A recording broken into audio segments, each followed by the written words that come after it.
Welcome to the OK Let's Learn podcast. This is two podcasts in one. One where we dive into tons of great stories and books, and another where we just dive into tons of interesting topics. My name is Kevin O'Keefe. So today, OK, let's learn and read a short story compilation by Cynthia Rylant called Every Living Thing. It's a book, a short book. When I say short, 81 pages. But in these 81 pages, you have 12 stories. Each story only about 6 pages long. In each story, you will never forget. Now, there's some of these stories, as I will go through them with you, that I enjoy better, that was certainly a lot more memorable, that will stay with me a lot longer than others. But each one stands on their own. Are you kidding me? An author that can put together a memorable, emotional, 6-page story and put together 12 of them? So yes, here's what you want to do before, as with our book club series, what you want to do before you listen to this podcast is go out, get this book. Again, it's called Every Living Thing, Stories by Cynthia Rylant. That's Rylant. On the cover, there's a series of pictures, beautifully colored pictures of all these different animals. And what is the theme, overarching theme of the entire anthology? Every story revolves around a pet that changes the lives of their humans. So the best way to do this, like I said, read all 12 stories. But for this episode, we will start off our podcast series on this book reading the story by the name of Stray, beginning on page 42, and A Bad Road for Cats, beginning on page 56. I don't read everything, even though this is only, like I said, 5 pages long. I will not be reading the entire story. Everything that I'm doing in my podcast series talking about books is just offering commentary. I will touch on what's happening in the story, but I will not be reading verbatim. It's just commentary on everything that's happened in the story, the writing, the themes, the characters. It's just coming along with me on this journey. It's that simple. So like I said, stop right here, go out, read the book, and then come back. All right, the first story, Stray. Very simply, the story is about a dog that comes into the life of this one family. The dog is a stray. Stray means it doesn't have a home. So the main character, Doris, a young girl, wants to keep the dog. And the question is, by the end of the story, does the family give in and keep the dog as its own? Doris is a lonely girl, only child in the family. She comes across this dog, and she immediately falls in love with it. The dog behaves impeccably, but the family doesn't have a lot of money. Mom and Dad say, no, come on, Doris, you know this. Try to be a bigger person here. And there was a snowstorm when she came across the dog, and they could not bring it to the pound. Again, they call this the pound. The setting is, you've got to figure 60s, 70s. This is in a rural community. You know that right away. The father is cleaning its nails with his pocket knife. Doris, the main character, she's drinking powdered milk. I mean, there's so many clues in here for my young audience that, this is something different here. So the key part of the whole story is, can Doris convince her parents, like I said, to keep this dog? Most of what I'm going to talk about in this series on this book is the writing. It's beautifully written. It's the definition of show, not tell. So often in so many different passages, the words jump off the page. The emotional impact of words that she is able to deliver is just, it really is life-changing.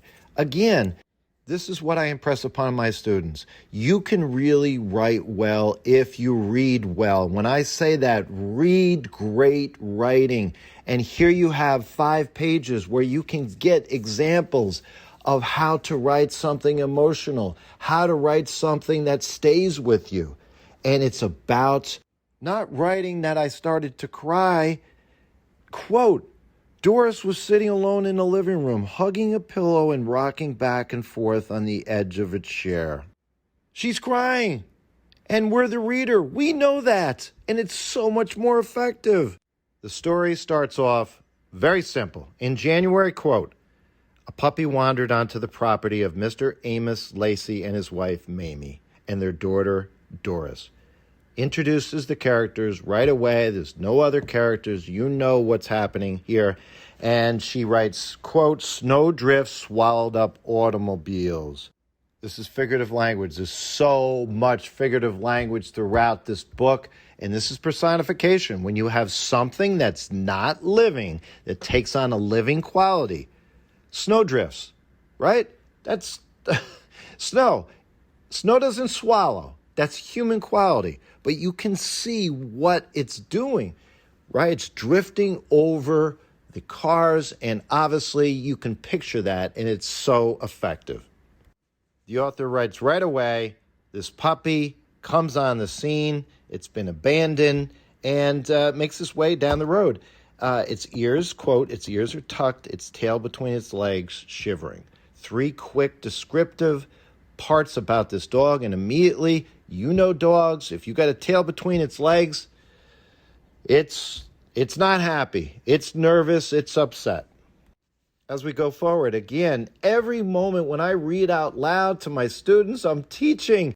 And what is a simple teaching point that every student can do? Details. Give me details. Don't say that I was shoveling the snow.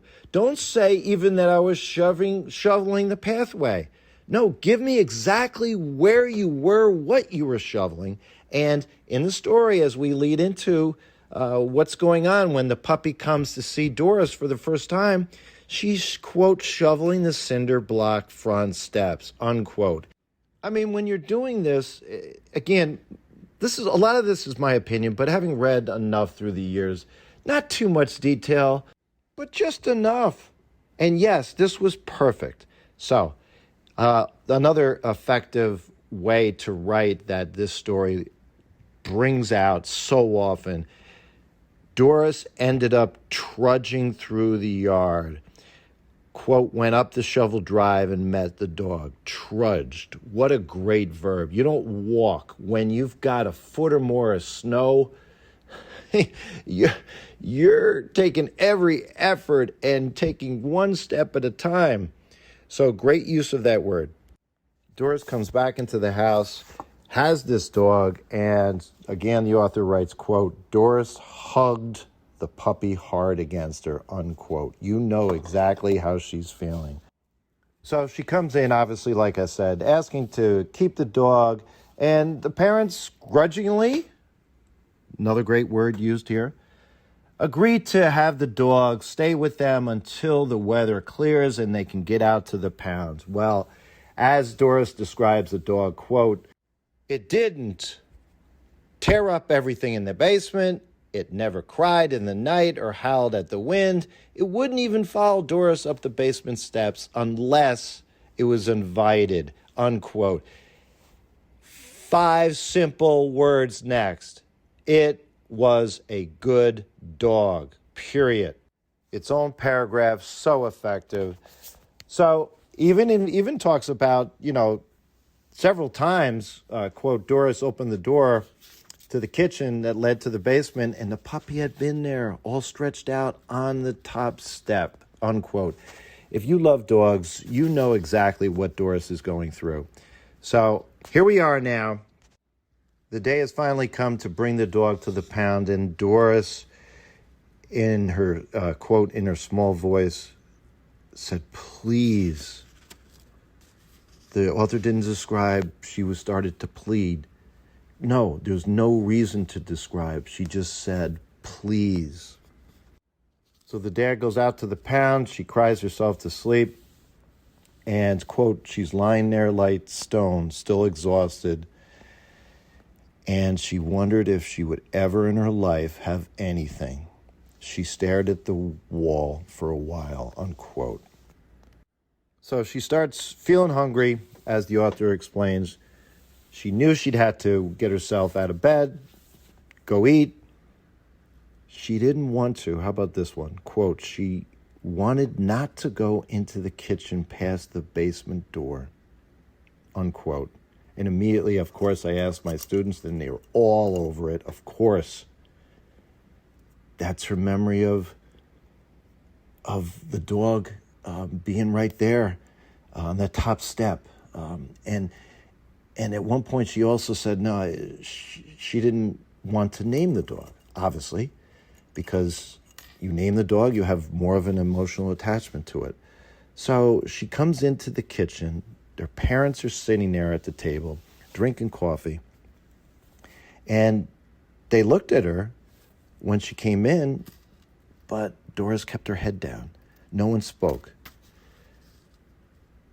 And all of a sudden, listen to this. The father says out loud, quote, you better feed that mutt before it dies of starvation. Doris turned around. What? I said you better feed your dog. I figure it's looking for you. Doris put her hand to her mouth. Again, few words, so effective. I looked out at my students and they all of them, same expression, right? Jaw to the floor. Really? Wow. Doris says, quote, you didn't take her? And I'll read verbatim here. Oh, I took her all right. It's the worst place I'd ever seen. 10 dogs to a cage. Smell was enough to knock you down. And then you give an animal 6 days to live. Doris stared at her father. Quote, I wouldn't leave an ant in that place. Unquote. Mr. Lacey sipped his coffee, and the short story ends with, quote, well, he said, are you going to feed it or not? Unquote. What you get out of this story, in, like I said, so few number of words, is a family that is struggling in the mountains, in a rural community, not much money, but what is there is love. A struggle that's there daily on how they're going to put food on the table, but at the end of the day, the little we know about these parents, they said they were trying to be tough with their daughter, have her realize that this is life and we can't always get everything we want. But you come back and you don't leave a dog at the pound because you see the cruelties, you see what's not fair, and you're going to take care of your daughter and do everything you can, even though you can't afford this dog. Now, I did mention that we would talk about this other story in the book called A Bad Road for Cats, but come back here tomorrow.